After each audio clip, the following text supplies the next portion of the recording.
سلام و درود، روزتون بخیر. امیدوارم که هر جا هستین شاد باشین. این روزهای آخر سال هم به خوبی و خوشی بگذرونین و یک سال پرسود رو آغاز کنیم.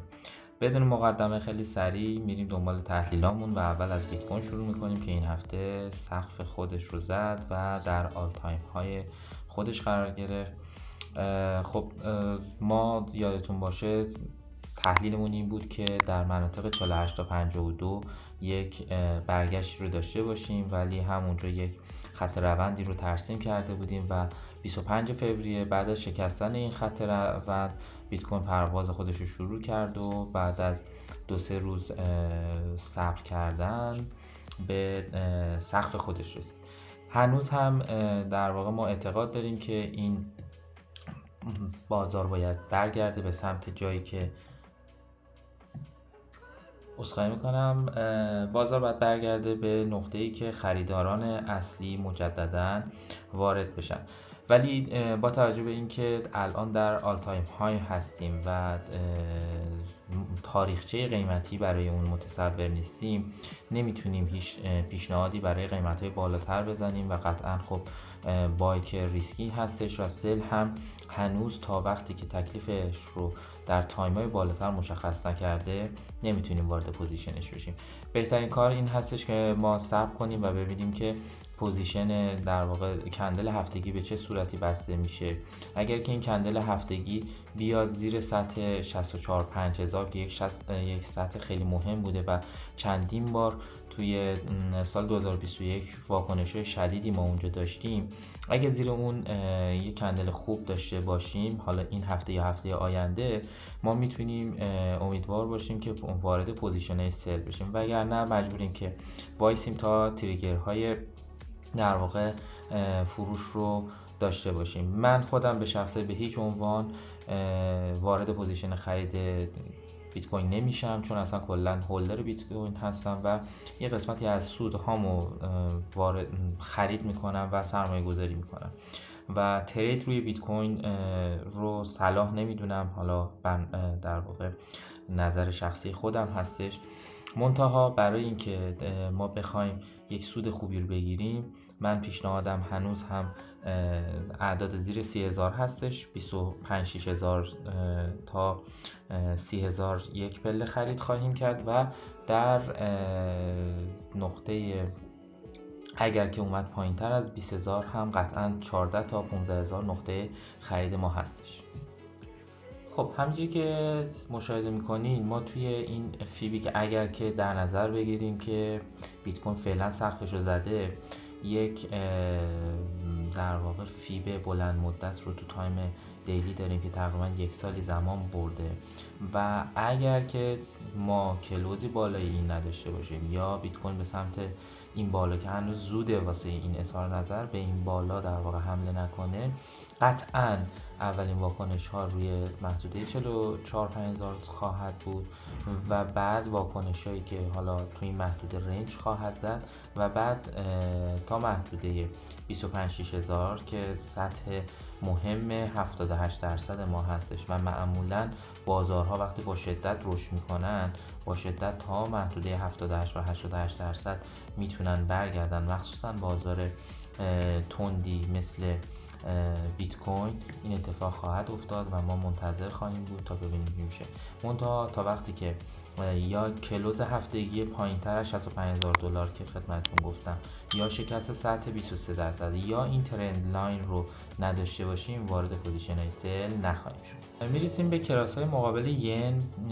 همونجور که هفته گذشته دیدین بعد از نزول شاخص دلار در هفته اول مارس و پیشبینی‌های مبنی بر اینکه سیاست‌های موازی بانک مرکزی ژاپن تغییر خواهد کرد، ریزش در واقع شروع قدرتمند شدن پوند رو دیدیم در مقابل همه کراساش و خب بیشترین ریزش رو USD/JPY داشت چون خود دلار هم ریزش داشت. منتها با توجه به اینکه نفت سعودی هستش و بالاخره این ریزش باید یک اصلاحی رو داشته باشه، ما اصلاحش رو پیش بینی کرده بودیم و از ابتدای این هفته شروع به اصلاح کرده. من پیشنهادم برای کسانی که وارد پوزیشن سل نشدن 148.5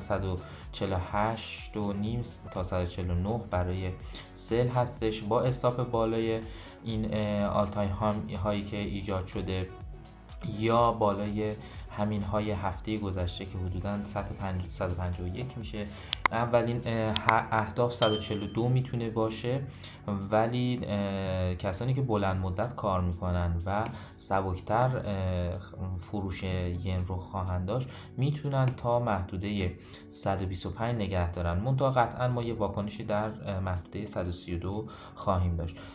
من خودم از 149 و 150 مجدد وارد شدم، البته یک بار 151 وارد شده بودیم و بعد در این محدوده خارج شدیم. مجدد بعد از این سلی که دیدیم وارد پوزیشن سل شدیم، بعد از این نزولی که داشتیم وارد پوزیشن سل شدیم و الان هیچ سیو سودی هم نکردم، ولی فکر میکنم که بعد از این اصلاحی که حالا ممکنه که 2-3 هفته زمان ببره، از ابتدای ماه آپریل دوباره یک نزول شدیدی رو در USD JPY داشته باشیم. توی یورو ین هم به همین صورت هستش، همونجور که مشاهده میکنید. بعد از اینکه در ماه دسامبر ما یک نزول خیلی خوبی رو داشتیم، دوباره یک اصلاح شروع شد ولی به سقف خودش نرسید و مجددا ما در تایم 4 ساعته همینجور که مشاهده میکنید توی حدوداً اواسط فوریه دستور سر رو کاشتیم و خب استاپمون رو نخورده. منتها من خودم از پوزیشن خارج شدم و مجددا این هفته پوزیشنم رو در همین محدوده 162 وارد شدم.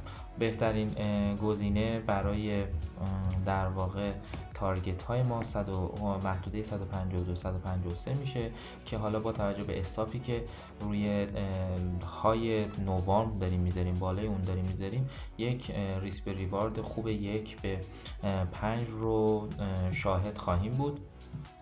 منتها این هم اگه که برای کسانی که میخوان بلند مدت کار کنن تا نوای 147.8 و حتی 140 هم میتونن نگه دارن. منتها پیشنهاد ما همون 152 هستش.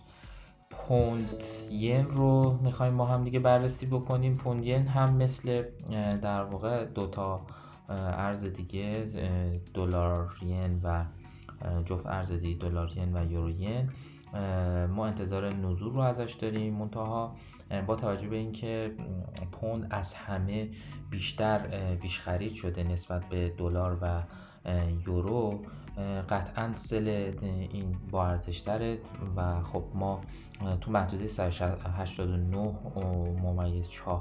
وارد پوزیشن فروش شدیم، ولی امروز که 15 مارس هستش یک رشد بالایی داریم. منتها هیچ نگرانی نداره چون استاپمون رو بالای این های گذاشتیم، یعنی 191.5 گذاشتیم و خب ریسک به ریواردمون یه ریسک به ریوارد خیلی خوبیه. منتها قطعا اگر که ببینیم این خط مقاومتی 190.4 رو با قدرت بشکونه، خب حواسمون هستش که این رو نگه داریم و تریلش کنیم تا در محدوده مناسبی از پوزیشن خارج بشیم و مجدد وارد بشیم. برای این هم در واقع محدوده 184 رو به عنوان اولین تیپی در نظر گرفتیم و خب یک ریسک به ریوارد 2:5 رو داره میده. منتها سلش قطعا سل محتمل تری نسبت به یورو ین و دلار ین هستش. چف ین رو داریم که این هم خب از محدوده 170 ما وارد سل شدیم، این سلمون رو نگه داشتیم، وارد محدوده تیپی اولیه ما شد، فقط ما فریش کردیم و هنوز نگه داشتیم. خب کانال در واقع سودی خودش رو شکسته و من فکر میکنم که بعد از اینکه این کانال قدرتمند رو بهش پول بک بزنه، یعنی در واقع از پایین بهش برخورد بکنه، پول بک خواهد زد و ادامه ریزشش رو خواهد داشت. منتها اگر برای کسانی که وارد نشدن، اگر که دوباره محدوده های 170 169.8 دیده شد، میتونن با استاپ 172 وارد پوزیشن های سل تا محدوده 166 بشن که یک ریسک به ریوارد 1/2 رو میده و قطعاً پوند ین جزء کراسایی هستش که ریزش بسیار بسیار زیادی خواهد داشت و این تازه اولین تیپی ما هستش و به راحتی تا محدوده 140 در سال 2024 خواهد رسید. منتها خب بسته به نوع تریدی که تریدرها دارن میتونن تیپی و استاپشون رو انتخاب بکنن. من خودم پوزیشن در واقع لاین ترمم رو بالای 172 گذاشتم استاپمون، ولی تا 140 تا 145 نگه خواهم داشت، ولی پوزیشن های کوتاه‌تری که 1-2 هفته نگه می‌دارم رو در همون شرایطی که خدمتتون عرض کردم باهاش ترید خواهم کرد. میریم سراغ جفت ارز یورو آودی که سال گذشته به ما چندین مرحله سودای خیلی خوبی داد و یک کانال قدرتمند نزولی داره که یک بار بهش یک بریکاوتی داده و برگشته به اون کانال. الانم داره رنج میکنه، جای مناسبی هستش برای اینکه ما وارد پوزیشن های سل بشیم. من خودم به شخصه در محدوده 1,654 در تایم کوچکتر تو تایم در واقع 1 ساعته مجدد این هفته وارد پوزیشن سل شدم. منتها خب اومده بالا و استاپ من هم همونجور که نگاه میکنید 1,672 هستش و تیپیمون در واقع خط میانی این کانالمون هستش که دقیقاً به محدوده حمایت خیلی مهمی هم میرسه که 1,602 خواهد. اگر دوستانی هستن که میخوان وارد پوزیشن این جفت ارز بشن، بهترین کار اینه که بیان در تایم پایین تر تریل داشته باشن، ولی کسانی که نمیخوان و میخوان چشم بسته وارد بشن، همونجور که میبینید الان وارد یک محدوده مقاومتی بسیار سنگینی که از قبل داشتیم شده و خب اینجا واکنش سنگین هستش. قبلا هم این به این صورت بوده. الان تو تایم پایین تر با این کلوزایی که داره میده ما میتونیم وارد پوزیشن سل بشیم. منتها کسانی که وارد نشدن خب با توجه به که امروز جمعه هستش و اولین اخبار رو استرالیا و ژاپن خواهند داشت تو هفته آینده، بهتر که وایسن تو هفته آینده از همین نقاط خرید بکنن تا حداقل ثواب کمتری رو متحمل بشن. بریم به سراغ فلزاتی که پرطرفدار هم هستن. اول با نقره شروع میکنیم. نقره همونجور که مشاهده میکنید در یک خط در واقع یک حالا مثلثی رو داره شکل میده. این مثلث بسیار قوی هستش و از خط ما بالایی ترند لاین بالایی رو داریم که از سال 2020 شروع شده و یک ترند لاین پایینی داریم که از سال 2022 شروع شده و این رو داره بین این نوسان میکنه، نه بالا میشکنه نه از پایین. ما خیلی دوست داریم که این به سمت پایین بشکنه و اگر بشکنه قطعا محدوده 19 تا 20 یه پله خرید و محدوده 14 تا 15 یک پله خرید به در واقع خرید بسیار سنگین رو ما وارد خواهیم شد برای بلند مدت و اهداف بالای 35 و حتی هدف 70. منتها فعلا نظاره‌گر هستیم. من این فلز رو فقط به صورت بلند مدت و سرمایه گذاری کار میکنم. در نتیجه به شما هم حالا دوستانی که دوست دارن میتونن ترید کنن، ولی به شما هم پیشنهاد میکنم که به این صورت به عنوان یک سرمایه بهش نگاه کنید و در صورتی که توی این چند روز آینده و چند هفته آینده این مثلث شکسته شد و وارد محدوده های قوی در واقع ساپورت ما شد، وارد پوزیشن های خرید بشن. میبینید در واقع یک نقطه 21.87 ما بسیار بسیار قدرتمند هستش و زمانه زیادی در واقع بهش واکنش داده شده. از اینکه شما نگاه کنید قبلا پرواز کرده و یه سقف زده و دوباره مجدد دوبار بهش واکنش داده، دوباره سقف سقف زده و یک نقطه بسیار بسیار حساس هستش. همین هفته گذشته هم ما بهش واکنش داشتیم، تو کل ماه فوریه واکنش داشتیم و خب رفته بالا. این ترند لاین پایینیمون هم که هستش، من به نظرم میاد که این شکسته خواهد شد ولی به صورت بریک اوت خواهد بود و این خط بالایی هم به زودی بعد از شکستن پایین به سمت بالا شکسته خواهد شد و ما میتونیم یک اهداف بسیار خوب بالای 35 رو متصور باشیم. میرسیم به فلز گرانبها و دوست داشتنی که بین ایرانی ها هم بسیار مورد توجه هستش و ترید میشه. من این بار براتون مشاوره الیوتی رو نذاشتم، همونجور که خودتون میدونید هفته گذشته طلا باز سقف خودش رو که سال گذشته تو ماه دسامبر زده بود رو شکوند و به یک عدد روانی 2200 تقریبا نزدیک شد. هنوز اون رو نزده و احتمال زدن اون عدد هست. منتها همونجور که مشاهده میکنید ما یک خط در واقع ترند لاین بسیار قدرتمندی داریم که سال 2023 اون رو ساخته و چندین بار بهش حمله کرده.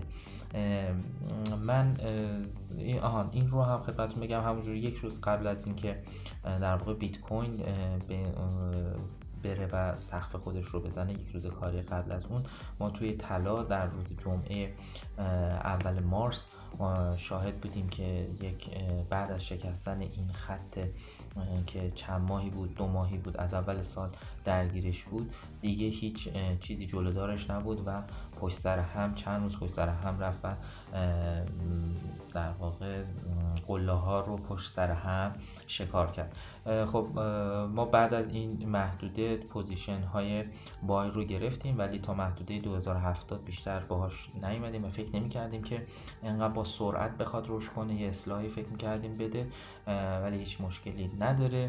فعلا طلا با توجه مثل بیت کوین با توجه به اینکه بالاترین سقف خودش رو زده و تو آل تایم های هستش، ما نمیتونیم برای اعداد بالاتر تصمیم بگیریم. قطعا اگر که به عدد 2200 برسه یک عدد روانی خوب هستش و میشه با استاپ‌های کوچیکی وارد پوزیشن های سل شد، ولی اگر نشد ما باید وایسیم ببینیم که کجا زیر سقف قبلی که 2148 بوده کلوز هفتگی میده تا بتونیم وارد پوزیشن های سل بشیم، ولی این سل قطعا کوتاه مدت خواهد بود و نهایتاً تا از محدوده های 2080 تا 2100 میتونیم یک پله خیلی سبک خرید رو بزنیم و محدوده عرض کنم خدمتتون 2020 2040 50 محدوده هایی هستش که گره تشکیل شده و قطعا میشه وارد پوزیشن خرید شد. حتی اگر که نره برای سقف 2400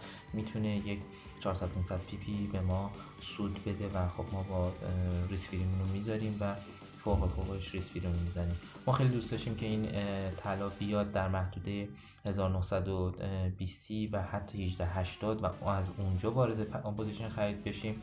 یه مرحله هم اگر خاطرتون باشه توی کلیپ قبلی خدمتتون عدد 1985 رو داده بودم، دقیقا تا 1980 اومد و از اونجا رشد کرد. خب ما هم پوزیشن خریدمون رو گرفتیم، منتها خب زودتر خارج شدیم چون فکر میکردیم که این نزول رو خواهد داشت. به هر حال شکلی که تشکیل داده به نظر میاد که یک موج 5 رو از این موج سعودی، ایمپالس سعودی که سال گذشته سال 2022 شروع کرده بود تقریبا تموم کرده، ولی میتونه هنوزم تو موج 4 از موج 5 باشه چون این موج بسیار شدید رفته سقف رو زده. ولی خب همیشه وقتی که شما میخواین سقف آل تایم های باشه و بالاترین سقف رو بزنید خب این شدید بوده و ممکنه که موج 5 خسته ای باشه و نتونه این سقفش رو بزنه و از همین جاها ما شروع به اصلاح طلا کنیم. امیدوارم که از این توضیحات بتونیم بهره ببرین. قطعا کامنت ها و نظرات شما کمک میکنه که بنده بیشتر این اطلاعاتی که به درد شما میخوره رو در خدمتتون بذارم و پیشا پیش سال نو رو بهتون تبریک میگم. انشالله که سال پرسود و خوبی رو آغاز کنید.